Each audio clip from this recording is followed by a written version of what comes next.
दोस्तों, स्वागत है आप सभी का। आपके सामने जो पेपर है, आज जो एएसओ का पेपर हुआ वो आपके सामने है। अभी हम उसके कुछ प्रश्न लेके आए हैं, उत्तर आपको बताने का प्रयास कर रहे हैं। जी के प्रश्नों पर हम चर्चा करते हैं। दोस्तों, पहला प्रश्न आपके सामने है, करंट अफेयर 2022। राजस्थान हस्तशिल्प नीति 2022 कब जारी की गई थी? तो इसका उत्तर है दोस्तों 17 सितंबर 2022। बागड़, छप्पन का मैदान और काठल राजस्थान के किस भौतिक प्रदेश के अंतर्गत आते हैं? तो दोस्तों इसका उत्तर है मध्य माही बेसिन। जल्दी जल्दी हम प्रश्नों पर चर्चा करेंगे क्योंकि समय बहुत कम है। 20वीं पशुधन गणना 2019 के अनुसार राजस्थान किन पशुओं की संख्या में देश में प्रथम स्थान पर नहीं है? तो दोस्तों गधा में है, ऊँट में है, बकरी में है, लेकिन भेड़ में नहीं है। अब हम चर्चा करते हैं चौथे प्रश्न की। 2011 की जनगणना के अनुसार राजस्थान के किस जिले की कुल जनसंख्या में ग्रामीण जनसंख्या का प्रतिशत सर्वाधिक है? तो दोस्तों डूंगरपुर में सर्वाधिक रहा है। कौन सा संरक्षित क्षेत्र क्षेत्र सही सुमेलित नहीं है? तो दोस्तों आपके सामने है गंगा भैरव घाटी अजमेर, ये सही है। बालेश्वर नीम का थाना, ये सही है। महाशीर उदयपुर सही है। अमरक महादेव भीलवाड़ा में नहीं है। तो इसका उत्तर होगा अमरक महादेव भीलवाड़ा मंदिर। अगला प्रश्न है दोस्तों, सूची 1 को सूची 2 से सुमेलित कीजिए तथा सही उत्तर का चयन नीचे दिए गए कूट से कीजिए। तो इसमें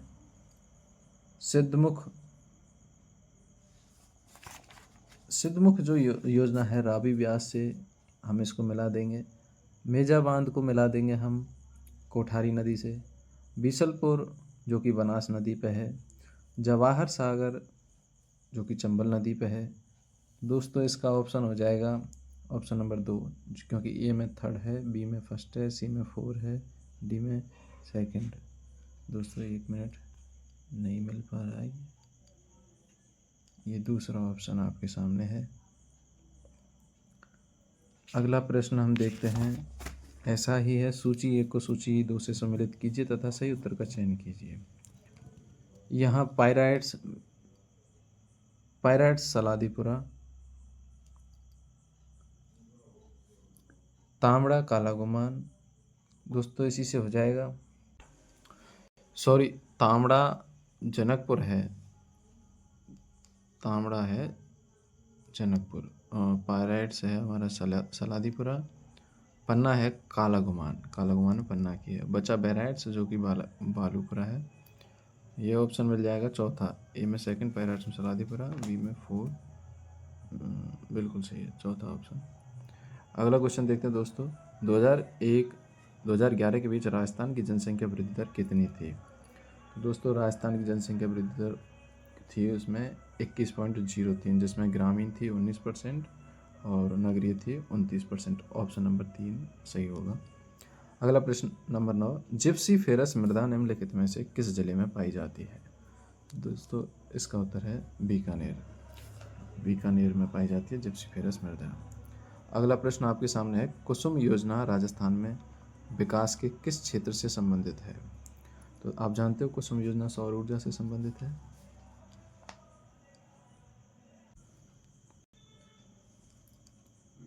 दोस्तों अगला प्रश्न आपके सामने है, 11वां, मलूके का मेला किस क्षेत्र से संबंधित है? तो आप जानते, आपको वैसे आपने पढ़ा नहीं होगा, अखबार में आता रहता है। मलूके काले कपड़े पहन के लोग हिरण्यकश्यप की याद में मनाते हैं। ये मारवाड़ में मनता है, पाली जिले में मनता है, जो कि मारवाड़ क्षेत्र से संबंधित है। अगला प्रश्न है, जयपुर राज्य के किस शासक ने 36 कारखानों की स्थापना की थी? तो जयपुर के महाराजा सवाई जय सिंह ने 36 कारखानों की स्थापना की थी। अगला है, निम्नलिखित में से कौन सी रचना जसनाती संप्रदाय से संबंधित है? तो दोस्तों जलम, झूमरू, सिद्ध जीरो, श्लोको, सिंबुदड़ा, ये तीनों ही जसनाती संप्रदाय से संबंधित हैं। तो इसमें ऑप्शन नंबर तीनों हो जाएंगे, तीनों जिस ऑप्शन में है। 1 मिनट,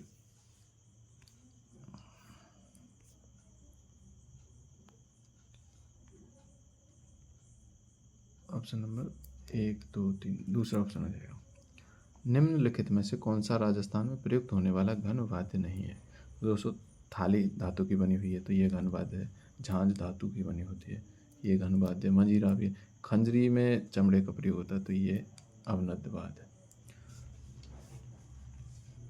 राजस्थान के किस मंदिर परिसर में लोंगेवाले के युद्ध की स्मृति में विजय स्तंभ बनाया गया है? तो दोस्तों, जैसा कि आप जानते हैं कि तनोट माता मंदिर जैसलमेर में, जिसे बीएसएफ भी अपनी देवी मानती है, तो तनोट माता इसका उत्तर हो जाएगा। लोंगेवाला जैसलमेर में ही है। अगला प्रश्न है आपके सामने, ऐसा ही है, सूची 1 को सूची 2 से मिलाएं और सूचियों के नीचे दिए गए कोड का उपयोग कर सही उत्तर का चयन करें। तो अली बख्शी ख्याल, तुर्रा कलंगी ख्याल। दोस्तों, आप जानते हैं तुर्रा कलंगी ख्याल में रुक्मणी मंगल का आता है और ये कुचामणि ख्याल में राव रिनमल का आता है। तो 2 ऑप्शन से ही हम इसको कर सकते हैं। राव रिनमल मतलब सी में 4 देखेंगे हम दोस्तों, 2 ऑप्शन में दिया हुआ है, दूसरे में तीसरे में। जबकि रुक्मणी मंगल को मिलाएं हम बी में 3, तो बी में 3 और सी में 4, तीसरा ऑप्शन मिल रहा है दोस्तों।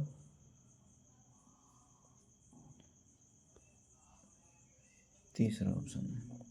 अगला प्रश्न देखते हैं।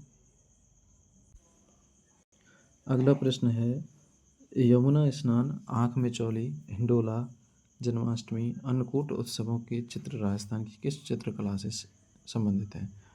तो दोस्तों, अन्नकूट जैसा कि नाथ द्वारा से संबंधित है, तो हम अन्नकूट से ही इस प्रश्न को कर सकते हैं, नाथ द्वारा राज संबंध। अगला प्रश्न है, निम्न में से कौन सा युग्म सुमेलित नहीं है? तो दुर्गों के प्रकार हैं दोस्तों। धानवन दुर्ग, जैसा कि रेत में बना होता है दुर्ग, उसको चार तरफ से रेगिस्तान से घिरा होता है, उसको धानवन दुर्ग कहते हैं। इस जबकि मांडलगढ़ पहाड़ी पर बना हुआ है, तो पहला ही ऑप्शन इसमें नहीं मिला हुआ है, तो पहला ही हो जाएगा इसका उत्तर। अगला है, राजस्थान में पर्यटन विभाग द्वारा आयोजित किए जाने वाले विभिन्न उत्सवों को उनसे संबंधित आयोजन स्थलों के साथ सम्मिलित कीजिए। तो मरु महोत्सव मनाया जाता है जैसलमेर में, पहला मिला हुआ है। सीधे मिले हुए हैं शीत महोत्सव माउंट आबू, मोमासर बीकानेर और मारवाड़ जोधपुर। दोस्तों, सीधा प्रश्न है। अगला प्रश्न है, राजस्थान की थेबा कला में थारणा किसे कहा जाता है? दोस्तों, सीधा थेबा कला को ही पूछा गया है, जो कि कांच पे सोने की पतली वर्क को कहा जाता है। तो दूसरा ऑप्शन है, कांच पर सोने की पतली वर्क के बारीक जाल को ही थारणा कहा जाता है।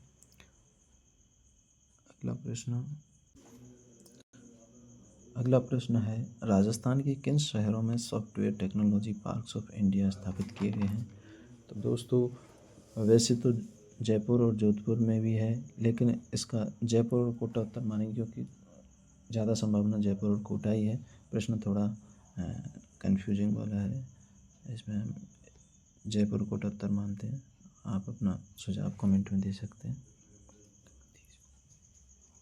अगला प्रश्न है, ये मिलान करना है। स्तंभ 1 में न्यायालयों की सूची है जिन्हें जुलाई 2025 में उच्च न्यायालयों के मुख्य न्यायाधीशों के रूप में नियुक्त किया गया, तथा स्तंभ 2 में उच्च न्यायालयों की सूची है।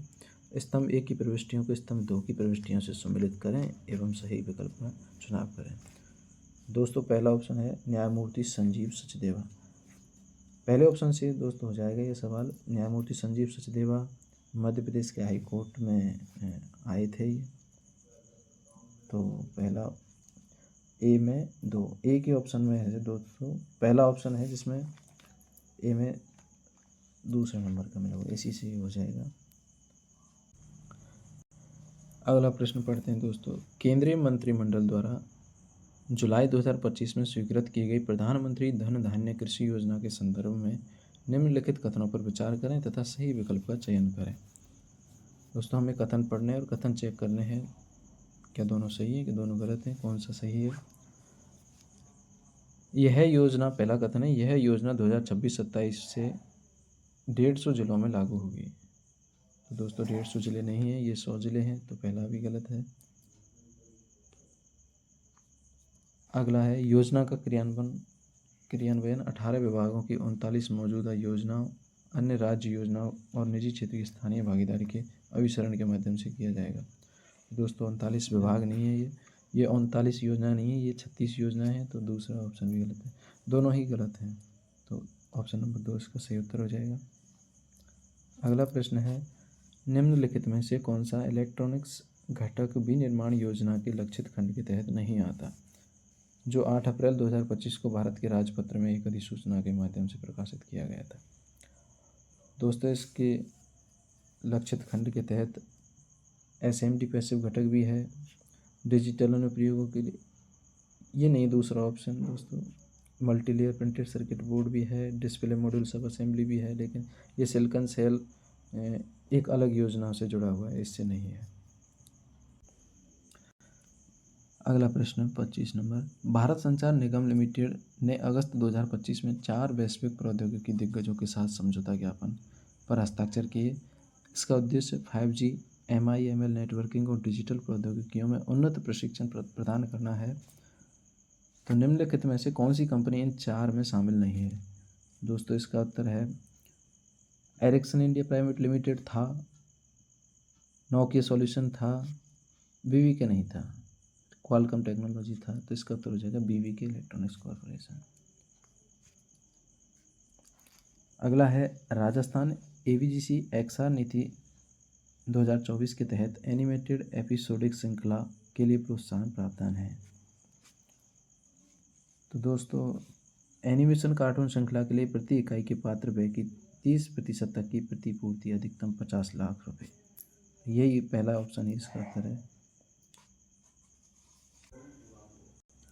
अगला प्रश्न पढ़ते हैं दोस्तों,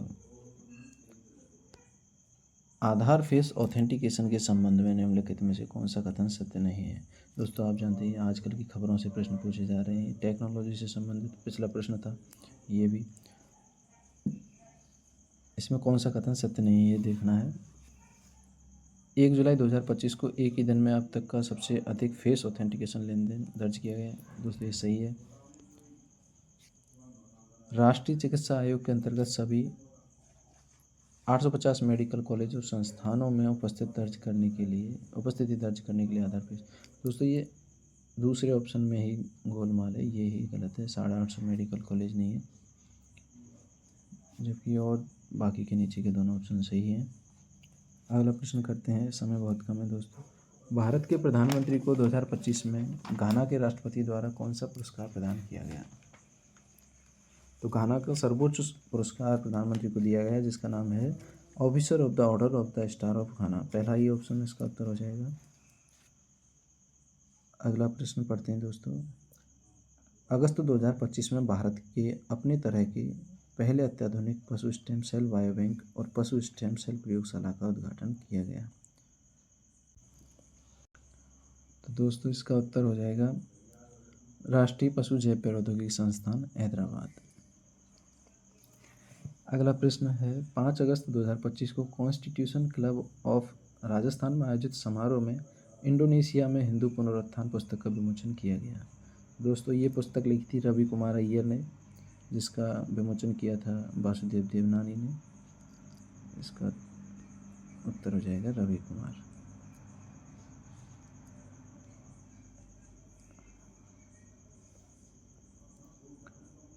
अगला प्रश्न पढ़ते हैं, किसी काल श्रेणी में दीर्घकालीन प्रवृत्ति ज्ञात करने की विधि है? दोस्तों इसका उत्तर है गतिमान माध्य, मूविंग एवरेज एज। इसका ऑप्शन नंबर 2 उत्तर हो जाएगा। तो दोस्तों अब ये गणित के प्रश्न आ जाते हैं, सांख्यिकी से जुड़े हुए कुछ, तो इन्हें आप देख लेना खुद। मैं जीके से जुड़े हुए कुछ प्रश्न बता रहा हूँ यहाँ पे।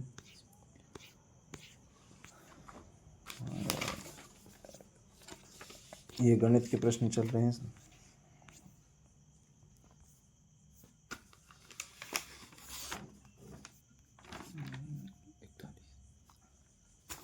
दोस्तों प्रश्न नंबर 41 देखिए, 2017 और 2022 के दौरान नीति आयोग का 22 चेयरपर्सन कौन था? दोस्तों पुराना पूछ लिया है इसमें। उस समय राजीव कुमार जो थे वो 22 चेयरपर्सन थे। चेयरपर्सन होता है प्राइम मिनिस्टर और 22 चेयरपर्सन उन्होंने पूछा है।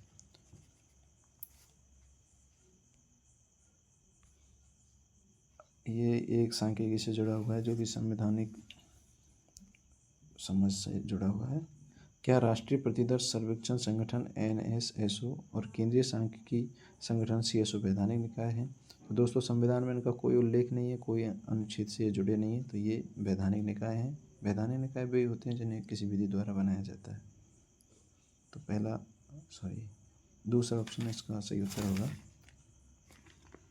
अगला प्रश्न आगे देखते हैं जीके के, ये मैथ वाले आ रहे हैं।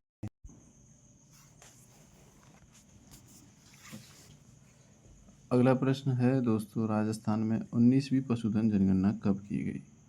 तो दोस्तों 19वीं जनगणना पशुधन की गई थी 2012 में। तो सही उत्तर है इसका 2012। दोस्तों बीच में कुछ गणित के प्रश्न थे। तो अगला प्रश्न है आपके सामने, निम्नलिखित में से 61वां, निम्नलिखित में से राजस्थान में किस क्षेत्र द्वारा rising Rajasthan global investment summit 2024 में सर्वाधिक संख्या में समझौता ज्ञापन पर हस्ताक्षर किए गए? तो दोस्तों ऊर्जा के मामले में सबसे ज़्यादा MOU हुए हैं, सबसे ज़्यादा इन्वेस्टमेंट समिट हुए हैं। अगला प्रश्न है, निम्न कथनों पर विचार कीजिए और सही उत्तर का चुनाव कीजिए। दोस्तों व्यापार से बाजार से संबंधित ये प्रश्न है।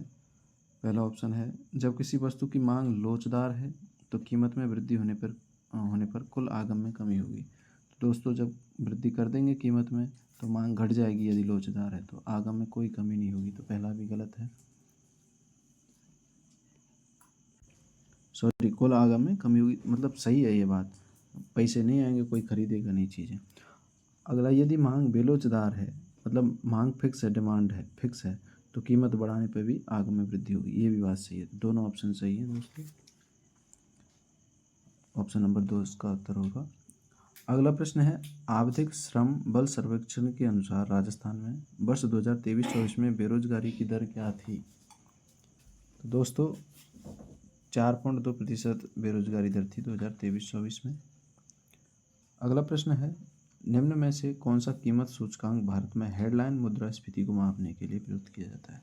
तो इसके लिए हेडलाइन मुद्रास्फीति को मापने के लिए CPI consumer price index, option number 2 इसका सही है। उपभोक्ता कीमत सूचकांक इसका सही उत्तर हो जाएगा।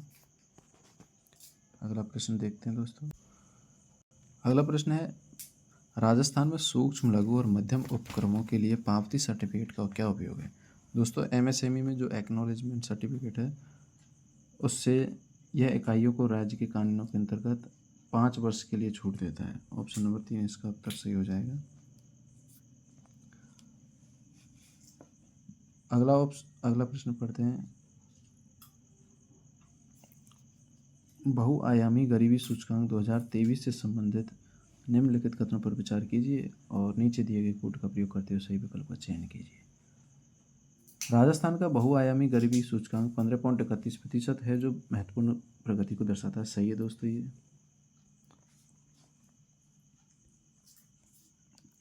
राजस्थान ने बहुआयामी गरीबी का समाधान करने में बिहार, UP और MP से अच्छा प्रदर्शन, सही है, अच्छा प्रदर्शन किया है।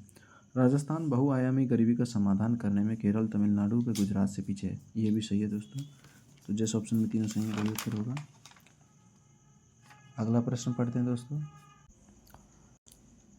भारत में भारतीय रिजर्व बैंक ने मुद्रा पूर्ति की 2 अवधारणाएं संकीर्ण और विस्तृत अपनाई हैं।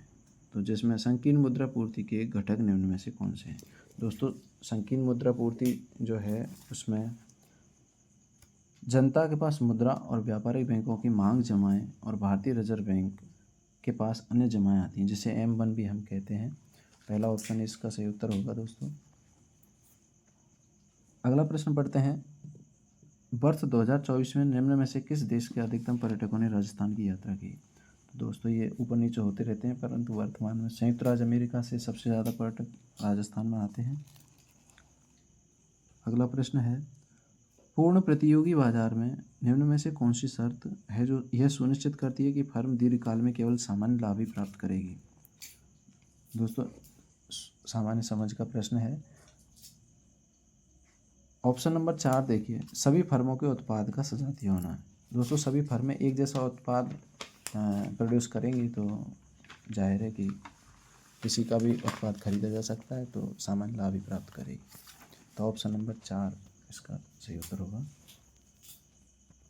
नेक्स्ट प्रश्न देखते हैं दोस्तों। अगला प्रश्न है, राजस्थान के छठे राज्य वित्त आयोग द्वारा क्रमशः जिला परिषद, पंचायत समिति और ग्राम पंचायत के मध्य धनराशि वितरण के लिए सापेक्ष अंशों का कौन सा सूत्र अनुशंसित किया गया है। दोस्तों पंचायती राज का ये प्रश्न, जिसमें पहला ही ऑप्शन इसका उत्तर होगा 5, 20, 75। पहला ऑप्शन उच्च स्तर पे 5%, मध्यम स्तर पे 20% और निम्नतम स्तर पे 75%। अगला प्रश्न है, राजस्थान में उद्योग क्षेत्र की वृद्धि से संबंधित निम्न कथनों पर विचार कीजिए और नीचे दिए गए कूट का उपयोग करते हुए सही उत्तर का चुनाव कीजिए। पहला कथन है, वृद्धि के रूप में स्थिर कीमतों 2011-12 पर वर्ष 2023-24 की तुलना में उद्योग क्षेत्र में वर्ष 2024-25 में 6.77। दोस्तों 6.77 नहीं है, ये 5.77 है। पहला ये गलत है। अगला, औद्योगिक उत्पादन सूचकांक 2023-24 आधार वर्ष 11-12 जो वर्ष 2021 में 122.34 था, जो बढ़कर 153.46 हो गए। दोस्तों ये भी गलत है, ये 157 के आसपास है। तो ये दोनों ही गलत हैं। अगला प्रश्न देखते हैं दोस्तों। ये दूसरा ऑप्शन औद्योगिक उत्पादन सूचकांक 2023-24 जो कि बढ़ के 153.46, ये सही है, जो कि पहला गलत है। पहला 6.77 नहीं था, 5.77 है। अगला प्रश्न देखते हैं दोस्तों। राजस्थान में मुख्यमंत्री बीज स्वावलंबन योजना का उद्देश्य निम्न में से कौन सा है। दोस्तों इस योजना का संबंध है कृषकों के द्वारा अपने खेतों में गुणवत्तापूर्ण बीजों का उत्पादन करना और स्वयं के द्वारा प्रयोग करना। अगला प्रश्न देखते हैं दोस्तों। ये गणित के आगे कंप्यूटर के कर लेते हैं दोस्तों। कंप्यूटर का 91वां क्वेश्चन देखिए। MS एक्सेल 2016 में सेल की A1 की टेक्स्ट सामग्री को बड़े अक्षरों में बदलने के लिए निम्न में से कौन सा फार्मूला उपयोग किया जाता है। दोस्तों सीधा सा है, अपर A1 कर देंगे हम। ये ऑप्शन नंबर 2 में जो है वो सही है। अगला है, MS ऑफिस पावरपॉइंट 2016 में शिफ्ट प्लस F5 शॉर्टकट कुंजी का उपयोग किस लिए किया जाता है। तो दोस्तों वर्तमान स्लाइड से प्रस्तुति शुरू करने के लिए इसका प्रयोग किया जाता है, ऑप्शन नंबर 4। अगला प्रश्न है, MS पावरपॉइंट 2016 में स्लाइड मास्टर नियंत्रित करता है। तो दोस्तों ये सब कुछ करता है, पृष्ठभूमि का रंग, फ़ॉन्ट का प्रकार, शैली, तो जिसमें तीनों हैं, ऑप्शन नंबर 4 में तीनों हैं, ये सही होगा। नेक्स्ट है, MS एक्सेल में 2016 में निम्न में से कौन एक वर्कशीट की सबसे ऊपरी पंक्ति को फ्रीज करने के लिए प्रयुक्त होता है। तो दोस्तों हम व्यू पे क्लिक करेंगे, फ्रीज पेंस आएगा, टॉप रो को फ्रीज कर सकते हैं। पहला ऑप्शन सही है इसमें। नेक्स्ट है, MS वर्ड में वाइल्ड कार्ड के साथ फाइंड एवं रिप्लेस का उपयोग करते हुए कौन सा वाइल्ड कार्ड किसी एक एकल अक्षर को निरूपित करता है। दोस्तों उसमें प्रश्नवाचक का चिन्ह आता है, पहला ऑप्शन ही इसका सही उत्तर होगा। अगला है, MS वर्ड 2010 में shift plus F3 keyboard shortcut का कार्य है। तो ऑप्शन नंबर 3, चयनित टेक्स्ट के अक्षरों का केस बड़े छोटे में बदलना, ये इसका सही उत्तर होगा। MS पावरपॉइंट 2019 में किसी ऑब्जेक्ट के प्रवेश के लिए निम्न में से कौन सा एनिमेशन का प्रकार नहीं है। तो दोस्तों फ्लाई इन है, फेड है, व्हील है, साइन नहीं है दोस्तों, ऑप्शन नंबर 2 इसका उत्तर हो जाएगा। 98, एक वायरलेस नेटवर्क तकनीक है जो आपको स्थानीय क्षेत्र नेटवर्क से जुड़ने में मदद करती है। दोस्तों वाईफाई का हम यूज करते हैं, लैन के अंतर्गत ही आता है, ऑप्शन नंबर 3 इसका उत्तर होगा। अगला है, फायरफॉक्स वेब ब्राउज़र में कुकीज़ और साइट डाटा विकल्प किस पैनल में दिखाई देता है। दोस्तों जो प्राइवेसी और सिक्योरिटी वाला ऑप्शन होता है फायरफॉक्स वेब ब्राउज़र में, उसमें कुकी साइट आता है, तो इसका ऑप्शन नंबर 2 इसका उत्तर हो जाएगा, गोपनीयता और सुरक्षा पैनल। नेक्स्ट है, MS ऑफिस 2010 में Ctrl+I शॉर्टकट कुंजी का उपयोग। सीधा सा प्रश्न है दोस्तों, आई का प्रयोग हम इटैलिक के लिए करते हैं, चयनित टेक्स्ट पर इटैलिक तिरछा फॉर्मेट लागू करने के लिए इसका उपयोग करते हैं, पहला ऑप्शन। तो दोस्तों कुछ प्रश्न रह गए हों तो आप कमेंट बॉक्स में बता सकते हैं। जो भी आते थे गणित के हमने कुछ छोड़ दिए, एक आध जी के अगर रह गया हो तो उसके लिए क्षमा चाहते हैं। धन्यवाद दोस्तों वीडियो देखने के लिए। आपका इसमें कितना स्कोर रह रहा है दोस्तों कमेंट बॉक्स में लिख सकते हैं आप।